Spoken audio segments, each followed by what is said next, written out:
Kay. Whoops. This is Kay, Beulah Homestead. It is, as you can see by my attire, by my assistant's attire, it is cold here. We call it coldy coldy. That's what the kids call it. Coldy coldy. So it's coldy coldy here in Ohio, and it's supposed to get down to, I don't know, 30s tonight, I think they said. So we are out here grabbing the last little bits of harvest. Some tomato, or I'm sorry, a little half a carrot. My soil was so thick with clay that they didn't grow right. So hopefully now that it's all tilled up, it'll grow. Some peppers, some banana peppers, some jalapenos. So far, that's all. Some green tomatoes, and we're not done yet. We're gonna go in the greenhouse and get some more stuff, but hopefully next year, you know, I told you, well, you haven't seen it yet, but I'm doing a little update on what we did for the year. Obviously the sweet potatoes didn't make the cut here, but I got garlic growing over there from the board up. This was supposed to be a beautiful sweet potato patch, but it just didn't pan out. There's my basil, my olive tree, which is doing well. These are milk thistle, very good for your liver. Very, very, very good for your liver. And I'll probably do a video on them at some point. Here, let me see where they are. Yeah, there's milk thistle right there. We'll let those grow a little bit more and then harvest and dehydrate those. You put those in a good tea, and it detoxes your liver. Very, very, very good for you. And I just threw a couple seeds in the ground and it came up. Anyway, we're harvesting the peppers by one little sad carrot that, like I said, for next year we will, this ground is much more tilled up and they just don't grow in the clay, but as you can see over here, I do want to do the no-till method, but I mean, if the clay's so hard that the root vegetables won't grow, then you got a problem. But you can see here,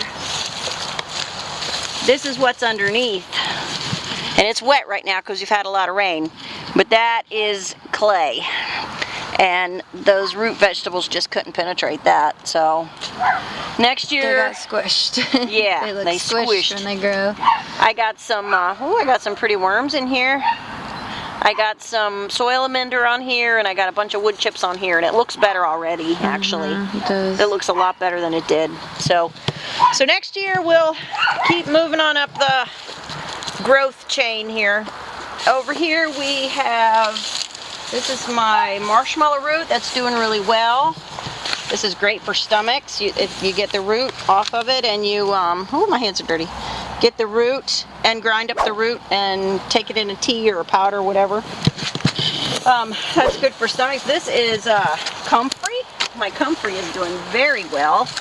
Something tried to eat a little bit here, but for the most part it's doing really well. Those look good. Yeah, that looks a lot better than it did.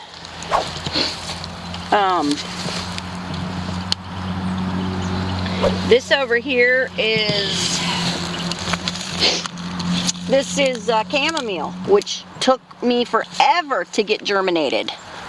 And finally it germinated, and now it's kind of spread out a little bit, which is good. I think next year this may be just an herb garden. Oh, look at those wild strawberries. Got wild strawberries growing in here too. I think for next year we're going to take this fence and move it way back, and this area right here will be all herbs, an herb garden. Because I believe, like I've said before, we need to get these herbs going so that we can do some home remedies for certain illnesses, because I just don't think that all of us are going to be able to find a doctor who is willing and able. Anyway, so I got these winter squash, spaghetti squash here. We need to get in. These can stay out a little bit longer. This is barley. It's my cover crop that'll all be chopped down in the spring and go into the soil to help replenish the soil. Here's some more of these spaghetti squash, winter squash. still growing. There's one over here on this vine that's crazy. Wow. This one has just gone bonkers. This vine just crawled right up the, I like using stuff like that. This vine just crawled right up the fence. Yeah, ta-da. We'll leave that for a little while.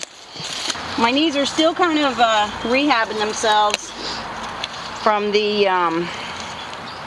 Lyme disease, and we're getting there. I can go up and down stairs without holding on to the rail now, and there's some things I can't do still. This one is the worst, but it has gotten considerably better. I need to pull up these tomatoes. Y'all don't grow these darn tomatoes. They're called teardrop yellow pear. Okay. Whatever something they're called. yellow pear tomatoes. They're good for salads or something if you want to eat them whole, but however, they take up a huge amount of space. yeah. And you get this tiny little tomato from it, which the dogs love, but here you go, puppy. I will not grow those again if I can help it, because they do take an enormous amount of space up in your garden, and you really don't have, I mean, it's food, so it's value, but I shouldn't say they don't have any value. They do have value. It's just that I would rather use the space for something else. We have lobelia growing here, great for headaches. You take some of the leaves, put it in a tea. It's fantastic for headaches, very, very good for headaches. We have some, amongst the grass and weeds, we do have some potatoes growing in here. And I don't need this bed right now, so for right now I'm just going to let them hang out and see what happens. Will they grow in the cold? Yeah, they should. The tops might go. Here you go. The tops might freeze, but if the underground, what's underground should still be okay. We love potatoes in this family, yeah. so I don't hill them. I didn't hill them before, and I got a decent crop. So a lot of people do, I know. And I do have a trick coming I want to try on y'all. I am going to grow potatoes in, trying to keep them covered, because if the sun hits them, they turn green and then it's not any good. You really need them to be covered from the sun. You can grow green potatoes, but they say don't eat green potatoes. So try and keep them covered from the sun. But anyway, I got a trick with potatoes coming where you stack tires. It's great for a small space. And I know a lot of you are in small spaces. I was too for a long time. And you stack the tires and grow the potatoes in there. I'll show it to you, but I also got some little peas. Peas! Awesome peas! Growing in my little thing here. They do well in the cold in the winters, what I'm told. So I heard that just today. yeah, the peas. Peas do well with the cold. Okay, so that's kind of that. So we're coming to the greenhouse here. Please don't laugh at my non-expertly put together greenhouse. I do know it needs help, and I'll get there. I figure we will. That's broccoli. Oh. This is a broccoli trying to grow. It's done better in here than the ones I had out there. I heard bugs. that's another one that's okay in the winter. It does do well in the winter. Bugs got the other one. See where the bugs are? I'm not sure what it is. It's maybe crickets. I'm not sure. But they got that. Let me get my basket out here. Show them the stalks. Well, you can see them over there. The garlic's coming up.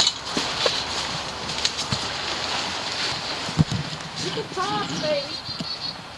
It's the garlic. It's all coming up all over there. The whole bed is garlic, right? Garlic and onions. Where's the onions? Garlic and onions. You know what? I'm not sure. I think. Well, we'll find out. I think we. Oh, that's right. I put those things down. Most of these are These garlic. are garlic. These are garlic. Yeah, all this is garlic. Uh-huh. So my garlic's coming up. I covered it with just grass. I remember Justin Rhodes said that how wonderful it was to cover it with grass. I just covered it with grass. Make sure there's no seed in it. Roxy's going to investigate. Here's some more. These are coming up nice. I planted some in here and I planted some outside. The ones in here are coming up nicer than the ones outside. Yeah. And this is just grass clippings from the multiple millions of times I've had to run the lawnmower. This is a self-seeded volunteer mullein leaf plant, which is great for pain. You must have dropped a seed or something. I guess. They're great for pain, and we do use them. I put them in a tea. I take the leaves and put them in a tea, and it does help with discomfort. It helps a lot with pain. And this is the pepper patch. This is the greenest thing. The pepper, and I also have some Amish paste tomatoes. I think this is so neat how they did this. They just grew right up my side there, and I think, you know, use what you have. If you put up a hoop house, use your hoops. Use your hoops to, you know, grow peas or whatever climbs. And I really think that's a cool idea. I don't know that they'll get red, but it's still warmer in here than it is outside, so we'll see. I don't know, we'll see. And this is our peppers, and we're going to go ahead and harvest these so that The frost. the frost. Oh, look, this is awesome. I don't know if you watched, the video didn't come out. No. This is ginger right here. And I was thinking, we tried to pull it up because it was doing so well. I thought there might be something down there, but there wasn't. And I just stuck it back in the ground, and look, it's starting to grow again. That's awesome. Good. Yeah, that's awesome. Girl, what are you doing? He's pushing me over. Hi, At any rate, we're going to get the peppers off of here. Some of them are not too big, but this was cracking a little bit, so it needs to go anyway. Doesn't that mean there's either too much water or not enough water if they That's crack? with tomatoes, yes. And it probably is the same with peppers, because water in here is hit and miss because of the, we have to use the hose, and our water is very heavily, it's got a lot of calcium in it. A lot of calcium. Yes. So we got some powdery mildew. I'm trying to, I bought from Sow the Land, I bought a ram pump off their website. And I'm trying, I have to get the piping to take it to the pond, but I'd really rather water this with pond water. It's like fish emulsion. There's fish out there, plenty of And fish. the algae. And the algae, it's all very, very, good that's for what it. I amended these beds with algae before I put this down. Yeah. Maybe that's why they're growing so well. Oh, yeah. The ones outside aren't. Huh, that's true. But yes, the algae, the fish emulsion, it's all very, very good for your plants, and you pay lots of money for that stuff. And I got it out there in a hole in my yard, so I figure I might as well use it. We're gonna go ahead and try and harvest some, and we will turn you back on as soon as we get our harvest in and let you know how we did. So we'll see you in a few minutes. Okay, y'all, we finished our harvest here. We got, I had picked these tomatoes because they're green. I guess you can make green salsa with them, which is certainly sounds like a good idea. But I've kind of been letting them just kind of sit and see if they'll ripen up out here. And they are. They're turning. They're turning. A little bit red, a little bit, you know, here and there. So we'll just let these sit here for a while and see how they do. If not, we can always make the green salsa with them. I just want to show y'all, this is ashwagandha, and it is definitely a warm weather plant, so I may have to end up putting this inside, but it has really, really taken off. This one, unfortunately, And ashwagandha root is good for stress. Ashwagandha is called powder. It's called an adaptogen. Adaptogen, yes. And basically, it's like this God miracle thing. It basically goes to wherever you need it in your body, and it helps to heal and restore whatever that is. Problem areas. Yes, and it is fantastic for stress, anxiety, people who have these, suffer from these conditions. You don't just need to take a pill. Ashwagandha, you take that, you know, pretty regularly. We take some every day. And it does even out your mood. It really, really, really does. And I'll tell you, that's from personal experience, dealing with a lot of stress in my life, a lot of stuff that went on that was bad, and you know, it made my moods not so happy sometimes, and it does even out your moods. It helps you to deal with the stress. And my daughter's the same thing. Ashwagandha is fantastic. Once we get some of that root good enough where I can grind it down and show y'all how to do it, we'll do like a video on. I'm thinking maybe 2. I think the next one coming up next week will be oregano oil, clove oil, and cinnamon oil. So I'll put 2 or 3 together and do one video about them. So that's what I'm kind of thinking in my head. But that's ashwagandha, and this We'll do how to make them and the benefits. Yes. How can you stay out of the pharmacy is what I'm trying to go for. You know, how you can grow them, where you can get them, and how you process them so that they can benefit your body. Where you have to buy them one time. You're not making somebody else rich. You're buying them one time, and if you keep it growing and keep it, you know, feed it and love it, it will take care of you for years to come. So that's kind of where we're going with that. That's what we're hoping for. And then, this is aloe, and it is just gone bonkers out here. It was a tiny little plant when I put it out here. Now it's just gone crazy. I just think that's cool. And this is a date palm. I don't know how it will survive the winter, but I threw it in there just to see what would happen, and sometimes you throw things in and things happen, and it did. So that's that. This is our harvest. I showed you the carrots already. These are Amish paste tomatoes. We're going to take these in and see if we can get them to ripen. We got lots of peppers, little peppers, big peppers, peppers with holes where there's a bug inside. But you know what? I'd rather cut around the bug and eat it than spray it with chemicals that I don't know what it's going to do to my family. yeah. So we got lots of peppers. We got lots of banana peppers. Lots and lots. She likes banana peppers, so her mommy grew her some banana peppers. Green bell peppers. Next year we're going to grow, we got some red bell pepper seed. We're going to grow red ones next year as well as the green ones. And she makes a fantastic salsa out of them, my sidekick here. She makes a fantastic salsa. Fantastic salsa recipe. So this is kind of our harvest for this little bit of time here. Like I said, there'll be an update on next year. Next year we'll do things a little different. Some things we had great success. This pepper bed in here did really, really well. And you can see it's, you know, somebody's been having lunch or whatever, munching on it. But like I said, I'd rather cut around the bugs than spray them with stuff. This pepper bed did fantastic. We have gotten so many peppers off this pepper bed. I can't tell you exactly how many. A lot. But we've gotten a lot. The tomatoes, on the other hand, they did better outside than they did in here. So we know that for next year. Tomato plants don't really regenerate. You kind of have to pull them out and go compost them someplace and let them, you know, find something else to plant there later on. Peppers, I have heard Danny and Wanda from Deep South Homestead cut their peppers down and then they grew back the next year. So we're going to see if we can regenerate some of these peppers for next year because they did so well. And we still have some babies on them here, and we'll just leave it for now and see, you know, see what happens. See what the cold weather brings. But we did very well with this pepper harvest, I think. Very, very, very, very well. I had zucchini in here and I had squash in here. I had which I did not save the seeds for, which saddens me. The patty pan squash and the zucchini, again, did great in here. We got so many zucchinis out of here. It did great. So I know that we have to fix this. This is getting a little ridiculous. There will be new plastic coming before too long, maybe next month. Hopefully by we get into January, that area, we'll have some new plastic put on here. Gotta take care of what you can take care of when you can take care of it, you know what I mean?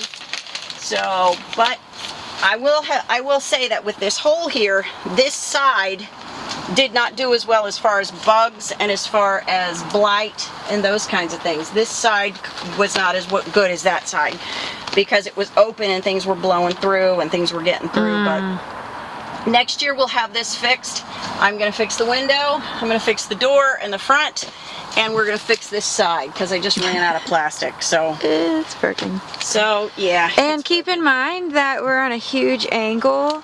This hill, this greenhouse is on a huge angle, so it's totally sloped. So it was challenging, especially for unexperienced builders to come up with something that'll function.